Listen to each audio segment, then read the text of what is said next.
Bonjour Audrey. Allô. Je suis contente de te rencontrer pour une deuxième fois à l'émission, Oui. mais pour un sujet totalement différent. Tu es enseignante à la Commission scolaire des Trois-Lacs. Oui. Tu es enseignante en quatrième... Première année. Première année, pardon. Oui. Première année, puis la pandémie... Oui. Elle a eu son lot d'événements. Donc, je veux parler de la maman, mais je veux aussi parler de l'enseignante. OK? Donc, tout d'abord, juste pour mettre les gens en contexte, t'es maman de 3 enfants, Oui. dont 2 qui vont à l'école, tes 2 plus vieilles. Oui. Elles sont en quelle année? Deuxième année, ma plus vieille, puis maternelle, mon bébé. Ton bébé. Puis, ton Un garçon, petit poupon, puis ton petit poupon que lui est à la ça. garderie. Oui, c'est ça. La première vague de la pandémie, Oui. il y a eu beaucoup de personnes qui étaient un petit peu, je te dirais, offusquées ou sûrement par manque d'informations. Mais l'égalité de la tâche des enseignants n'était pas claire dès le début. Puis, il y a comme eu une frustration de dire, moi, mon enseignant en fait plus que l'autre. Ouais. Comment tu as vécu ça, toi, comme enseignante? C'était de l'inconnu pour tout le monde. C'est certain qu'on a essayé de faire au mieux de ce qu'on était, ce qu'on se faisait dire, puis ce qu'on était capable dans le contexte. Il y a des enseignantes qui n'ont pas d'enfants, qui étaient peut-être plus en mesure d'intervenir de différentes manières avec les élèves de leur classe. Nous, avec des enfants, on a intervenu d'une façon, puis encore là, ça dépend toujours de... En fait, c'était au jour le jour. On se levait le matin, puis on savait pas ce qu'on allait nous demander.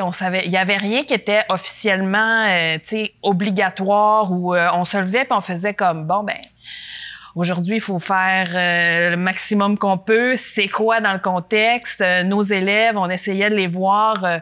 On apprenait à connaître toutes sortes de plateformes pour entrer en contact avec eux. Donc, on apprenait, nous aussi, des choses qu'on n'avait jamais faites. Donc, ça a été des montagnes russes, vraiment. Des journées où est-ce que tu disais, OK, je suis fière de ce que c'est correct, j'ai donné, qu'est-ce que j'avais à donner. Puis d'autres journées où tu disais, mais il me semble que j'ai pas fait grand-chose. Il me semble que, mais qu'est-ce que j'aurais pu faire de plus? Ou il me semble que telle chose, j'ai pas compris. Ou, tu sais, on essayait de se connecter sur Teams, puis ça buguait. Ou la moitié de notre classe n'était pas capable de se connecter. Donc, tu fais quoi dans ce temps-là? Bien, tu fais de ton mieux, tu sais. Puis, est-ce que tu dirais que ça a été difficile aussi par rapport à la pression des parents? Est-ce que tu as senti sûrement une compréhension, mais est-ce que tu as senti aussi une pression? Je pense, moi, en fait, j'ai pas senti de pression des parents. J'ai senti plus une compréhension, probablement parce que eux, il y avait les enfants à la maison, donc ils voyaient bien, là, qu'est-ce qui se passait. Je pense que c'est au niveau de la société que j'ai plus senti qu'il y avait une pression de dire, les enseignants sont payés puis ils font rien. OK. Fait que, puis c'était pas vrai, tu sais, c'est pas vrai qu'on faisait rien. On était probablement comme les petits canards au-dessus de l'eau avec les pattes qui arrêtaient pas. On avait des réunions par-dessus réunions pour savoir parce qu'il y avait des annonces. Une journée, c'était une chose, l'autre journée, c'était l'inverse, son contrat et tout ça. Donc, on essayait de se débrouiller avec ça. Puis je pense qu'on a fait du mieux qu'on a pu, mais c'est vrai que moi, c'est plus au niveau de la société. J'ai senti que c'était...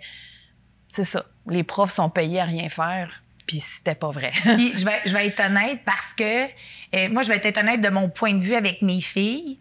Je vais t'avouer que je l'ai pas dit haut et fort, j'ai jamais mis de pression, mais j'avais une de mes filles qui a beaucoup de facilité à l'école, qui avait des Zooms à tous les 2 jours. Puis l'autre qui est dyslexique, dysorthographique, TDAH, elle manque la moitié de son année. Elle vient de doubler une année. Puis elle avait, c'était comme, mais il y avait rien. Ouais. Puis à un moment donné, c'est en parlant avec toi que tu me dis, est-ce qu'elle a des enfants? Puis c'est là que j'ai réalisé que celle qui faisait des Zooms à tous les 2 jours, ses enfants étaient au secondaire. Oui, ça fait une différence. Donc, elle n'avait pas besoin de regarder des Zooms, elle aussi, avec ses enfants, parce que ses enfants étaient au secondaire. Puis au secondaire, il y a été un long moment où est-ce qu'il n'y avait absolument rien. Tandis que l'enseignante de ma fille qui avait de la difficulté à l'école, elle avait des jeunes enfants à la maison que eux aussi devaient... Puis c'est là que j'ai réalisé, puis les réunions, il y a personne qui en a parlé non plus de ça. Oui, puis ça arrêtait pas beaucoup, honnêtement. Tu sais, puis je vais te dire, moi, dans ma gang de collègues, de profs, on s'est relevé les manches. On a fait ce qu'on appelle un Padlet qu'on a mis sur Internet. Ça, c'est comme une espèce de babillard avec toutes les notions qu'on avait vues. On a fait des vidéos de révision des différents sons. Je suis en première année, ils apprennent les sons, tout ça. Donc, on a fait plusieurs vidéos de révision de ça qu'on a mis sur le Padlet. On le mettait toujours disponible. On a mis des exercices, des feux. Tu sais, on a fait, mais tu sais, ce qui est difficile aussi, faut se le dire, c'est qu'en première année, moi, avec mes élèves, sont tout petits, ils ont 6 ans, 7 ans. C'est les parents qu'il faut qu'ils connectent l'enfant sur Teams. Puis c'est les parents qu'il faut qu'ils aillent ouvrir le Padlet sur Internet. Puis souvent, ben ça, c'est de l'incompréhension. Autant de leur part, autant nous, on s'est débrouillés avec les moyens du bord, en se revirant sur un scène, en essayant de créer du contenu, des choses que, bon, ils ont vu ça, donc on va leur faire réviser ça, on va leur donner ça. Autant les parents, du jour au lendemain, il faut que tu t'impliques pas mal plus dans la vie scolaire de ton enfant, puis tu te rends compte que, c'est pas si facile que ça, tu sais. Puis c'est bien plus facile de dire, ben là, c'est trop compliqué, ou, tu sais, on le fait pas, puis c'est ça qui arrivait aussi, tu sais. Puis je trouve ça dommage parce qu'il y a une partie des enfants qui ont payé pour un peu tout ça. Le contexte étant les enfants en difficulté, c'est vrai que il y en a qui ont, si on veut, passer à travers de façon quand même correcte. Puis il y en a qui ont payé pour, malheureusement, mais c'était tellement des circonstances. Oui. C'était tellement des circonstances qu'on n'aurait même pas, on se serait même pas imaginé vivre ça un jour. Que là, ben, tu sais, c'est ça. Tout le monde s'est tourné de bord en faisant du mieux qu'il a pu, je pense. Puis, tu sais, il y aura toujours des personnes pour penser puis parler en négatif, puis dire, ben moi, tu sais, toi, tu as ton expérience que tu as vécue avec tes 2 filles, ben, comment dire, il y avait des raisons en arrière de ça, tu sais, puis on reste humain, puis on reste de faire, on fait qu'est-ce qu'on peut avec qu'est-ce qu'on avait. Nous, ce qu'on a offert, il y a peut-être bien des parents, moi, de ma classe, qui sont même pas allés sur le Padlet ou qui sont même pas allés. Donc, peut-être que ces parents-là, après, ils ont chialé en disant mais peut-être qu'ils avaient juste pas compris comment se rendre sur le, tu sais, c'est... Puis c'est pour ça que je trouvais important de te rencontrer parce que c'est toi qui me fait ouvrir, tu sais. Moi, je suis pas quelqu'un qui voit les choses négativement après ma barre, puis j'ai fait l'école à la maison, puis tout ça. Mais c'est quand tu m'avais parlé au niveau des enfants, puis tout ça, que là, j'ai comme réalisé que, wow, tu sais, c'est vrai que les gens qui chialaient, c'était souvent des gens qui manquaient d'informations. Moi, je suis entourée d'enseignantes dans mon réseau. Fait que, tu sais, veux pas, j'ai pu vous contacter puis savoir. Puis en même temps, vous étiez les premiers à me dire, est-ce que tu veux des livres? Je vais t'en donner. C'est là que j'ai réalisé que les parents qui voulaient chercher de l'information pouvaient, entre autres, en avoir. C'est pas facile. Honnêtement, c'est pas facile. Parce que moi, j'ai 3 jeunes enfants à la maison. Puis il a fallu, tu sais, que j'en ai, que je sois connectée ou que j'essaie de faire pour ma classe de 22, en même temps que ma fille qui a sa classe, tu sais, en première année, puis l'autre qui... C'était tout qu'un... Un casse-tête. Un casse-tête, oui. J'allais dire, tu sais, j'avais comme une jungle dans la tête, mais c'est comme un cirque, là, tu sais, que tu gères les numéros, que là, il faut que ça fasse. OK, ben là, toi, t'es correct. Là, parce que ma fille allait pas à la même école que moi je travaillais, donc c'est une autre façon de faire aussi. Oui. Puis moi, j'avais la comparaison de dire, ben comment ça se fait que ma fille, justement, elle voit ses élèves, elle voit son professeur plus que moi. Puis comment ça se fait que la professeure, elle utilise Zoom alors qu'on s'est fait dire qu'on pouvait pas utiliser Zoom, mais que c'était Teams. Et là, nous, on rush à utiliser Teams, mais là, elle utilise Zoom. Puis là, tu te dis, OK, mais là, je devrais-tu utiliser Zoom? Je vais-tu me faire taper ses doigts? Puis elle la voit plus que moi, je vois mes élèves, mais comment ça finit plus, tu sais. Fait qu'on a, je pense, essayé de se sortir de ça du mieux qu'on a pu. Puis en se disant aussi qu'on avait l'année qui allait commencer en septembre, conscience, tout le monde, tu sais, une conscience collective, tout le monde, que là, les amis... Ils étaient pour avoir un retard. Ils étaient pour avoir un retard, puis ils étaient pour avoir quelque chose qu'il allait falloir rattraper de ça, tu sais. On le savait. toutes. En tout cas, je vais parler pour moi. T'sais. Puis, en parlant avec des amis aussi, moi, j'avais une lourdeur, une conscience, peut-être un épuisement un petit peu, dans le sens de me dire, mon Dieu, moi, ma compagnie, c'est fermé. Fait que ça, j'avais comme de la peine, mais ça m'a permis de pouvoir faire l'école à la maison. Puis quand je parlais à ma copine, elle me disait, oui, toi, ton stress, c'est peut-être plus financier. Mais moi, je me sens une mère incompétente qui n'est pas capable d'ouvrir le Zoom parce que je dois travailler. Puis mon mari aussi, on est 2 services essentiels. Fait que mes enfants ne vont pas du tout sur Zoom. Puis là, moi, je me sens mal de me dire qu'ils vont pas sur Zoom. Fait que, est-ce que comme enseignante, le fait que toi, tu étais une maman, tu sais, tout le monde était porté peut-être à juger l'autre. Ah oui, Ah oui, oui. Il y a eu beaucoup de jugements d'une part et d'autre parce que nous, par exemple, je te donne un exemple, il y a des amis qui se connectaient jamais. Puis là, on se fait dire qu'il faut avoir un contact avec ces amis-là, mais là, ils répondent pas au téléphone ou on n'est pas capable de les rejoindre, tu sais. Puis là, ça hypothéquait nos soirées, ça hypothéquait nos fins de semaine aussi, parce que là, il faut essayer de les rejoindre, garder un contact. Ils nous disaient toujours, garder le contact. Oui, on veut garder le contact, mais moi, un coup, j'ai parlé aux parents, puis j'ai dit, vous pouvez aller sur le Padlet, j'ai mis un exercice pour ça. Il me dit, OK. Là, ça devenait plus de mon ressort. Qu'est-ce qui advenait des acquis de l'enfant? Je faisais ce que je pouvais. On pouvait pas sortir de chez nous. Puis on a notre marmaille aussi, nous autres. Mais tu sais, moi, je sais que, par exemple, pour des parents comme toi, qui en a beaucoup à la maison, puis qui en a fait beaucoup, tu sais, je t'ai vu aller aussi, mais c'est pas évident de sortir de là, pas la langue à terre, là, tu sais, en train de dire, my God, tu sais, ça a pas de bon sens, puis tu t'es donné pour que justement tes enfants en difficulté puissent essayer de maximum de combler ce retard-là, tu sais. Puis c'est pas ton rôle, tu sais, je veux dire, t'es pas une enseignante au primaire, fait que t'as essayé de mettre un chapeau qui est normalement pas le tien, mais c'est pas tout le monde, là. Mais mon Dieu, que je valorise l'enseignement plus. Et je peux dire que mes enfants avaient très hâte d'avoir une vraie enseignante aussi. Eux aussi, ils valorisent tu sais, parce que ça créait un moment, et puis je le faisais très tôt le matin. C'était comme une routine, là. On n'avait pas le choix. Pour que il y ait un minimum de trucs qui rentrent, de continuité là-dedans, ça prenait un parent qui était impliqué comme ça, avec une certaine discipline. Mais on a toutes nos réalités, tu sais. Que ce soit la personne qui s'est faite fermer son entreprise, l'autre qui a perdu son travail parce que, bon, toutes les raisons, il est dans un état d'esprit X, Y, ben malheureusement, tu sais, l'éducation, tu sais, c'est pas des enseignants. Fait que c'est sûr que ça devient pas nécessairement une priorité. Sauf qu'aujourd'hui, tu sais, avec le recul, tu te rends compte que, ben, l'éducation, moi, je suis désolée, mais encore plus en temps de pandémie, je pense que ça devrait être une priorité bien plus que ça, tu sais. Oui. Bien plus que ça. Puis là, on arrive dans une deuxième vague. Oui. Où est-ce que là, on a dit, OK, les enfants vont encore faire là une semaine de plus à la maison.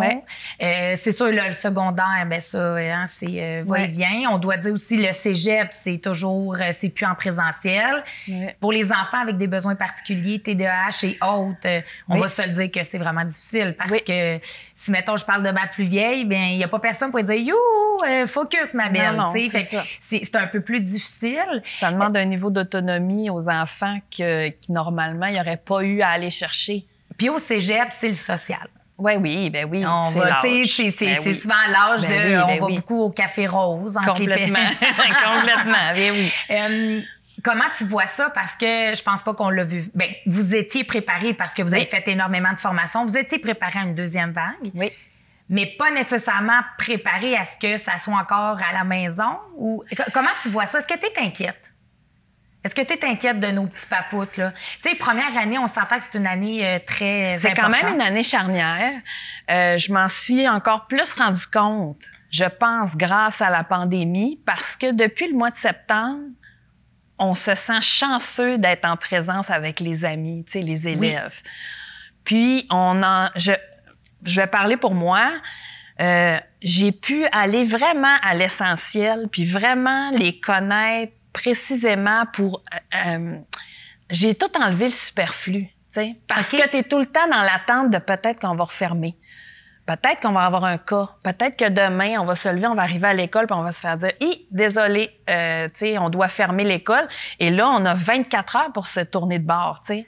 Oui. Puis moi, je fais partie du comité à notre école d'enseignement à distance. Fait que, tu sais, je connais un petit peu la procédure à suivre en cas de, bon, il y a une classe qui ferme ou l'école ferme. Mais depuis le mois de septembre qu'on a cette épée-là au-dessus de la tête qui nous dit peut-être qu'on va fermer, peut-être que ça va être nous. Puis là, on voit une école pas trop loin, puis là, il y a des cas là, puis là, il y a des cas là, puis on se dit, mon Dieu, mais c'est sûr, ça va arriver. Ça s'en vient. Donc, quand tu vois les amis, t'es 100% avec eux, tu les amènes du point A au point B sans flafla, sans, tu sais. Puis on s'entend que, tu sais, le point B que peut-être au mois de décembre, les amis savaient lire. Oui. Ben mon attente n'est pas la même cette année, au mois de décembre, mes amis, je m'attends pas à ce qu'ils sachent tout lire. OK. Puis c'est correct aussi, parce que moi, mon objectif, c'est juste de les amener toujours en augmentant, mais en tenant compte aussi de ce qu'ils vivent, là. La deuxième vague, on est plus préparés. Quand on s'est fait dire que ça allait être en présence école le 11 janvier, on était comme, bon, OK, tu sais, moi, honnêtement, ce que je me suis dit, c'est bon, c'est 4 jours. Oui. On s'entend, lundi, c'est pédagogique. Mardi, mercredi, jeudi, vendredi, c'est 4 jours. On avait notre plan, si on veut, tu sais, pour à la maison. Donc, je pense que ça va mieux se passer que la première vague.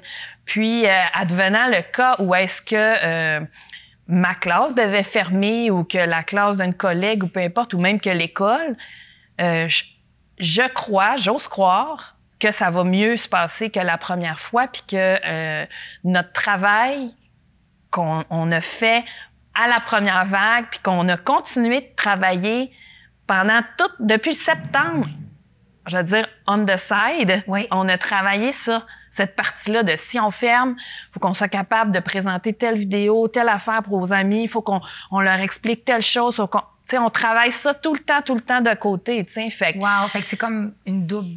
C'est double tâche. C'est double tâche. C'est double tâche, tu sais, d'une certaine façon. Puis j'ai encore mes enfants à la maison, tu sais. Dans le sens, tu sais, j'ai encore mes enfants à m'occuper. J'ai encore mes enfants comme là, on a un horaire d'établi pour les 4 jours au retour de Noël.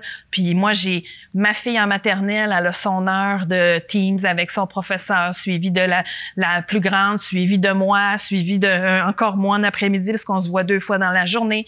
C'est une gestion. Puis là, à travers ça, j'ai mon petit pou. Tu sais, mon petit presque 2 ans qui est comme... qui est là, puis tu sais, je veux dire... Puis j'ai mon conjoint qui fait le travail à la maison, puis tu sais... Il fait du télétravail. Ouais. Ouh, fait que là, tu sais, ça commence à être un ordi pour maman, un ordi pour papa. Internet est limité. Oui, là, t'as pas... pas le choix. Puis ça a l'air niaiseux de dire ça, mais qui paye pour tout ça? Oui. C'est moi, là. Ouais. Tu sais, toute cette connexion-là, si ça fonctionne pas, j'ai une connexion lente, mettons. Ben, je veux dire, c'est pas mon employeur ou c'est pas le gouvernement qui fait une crise. Ben, c'est ça. C'est ça. Ça vient de briser la demi-heure, 1 heure que j'avais avec les élèves, tu sais. Mais là, on essaie de gérer ça comme on peut. Est-ce que tu crois que les parents sont un peu plus reconnaissants là, avec la deuxième vague qui s'en vient? Ou tu trouves que la pression, l'anxiété, c'est quand même oxygénant? Plus compréhensif. Oui. Plus compréhensif, mais on ressent une forte pression quand même de ne pas fermer trop longtemps, puis que ça devienne pas comme la première vague. Tu sais, on veut vraiment pas que ce soit de X nombre de mois fermés. Tu sais, des petites journées comme ça passe encore. J'ai l'impression, tu sais, c'est sûr pour les employeurs, les parents qui travaillent, les entreprises, tout ça, c'est un petit peu... Ben, je ne vais pas dire plus facile, c'est jamais facile, mais tu sais, c'est un petit peu plus simple de s'organiser, à avoir 1 ou 2 journées ou bon, tout ça. Mais là, s'il fallait que ça ferme plus longtemps, là.